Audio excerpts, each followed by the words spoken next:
Tak priatelia, vybral som sa na prechádzku a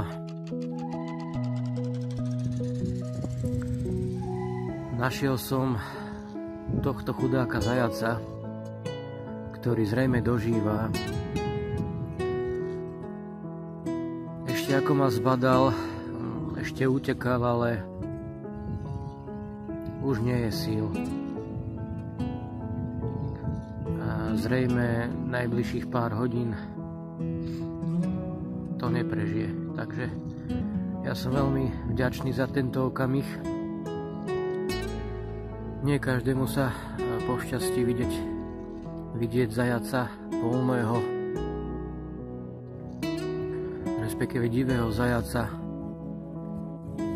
takto dožívať na vlastné oči.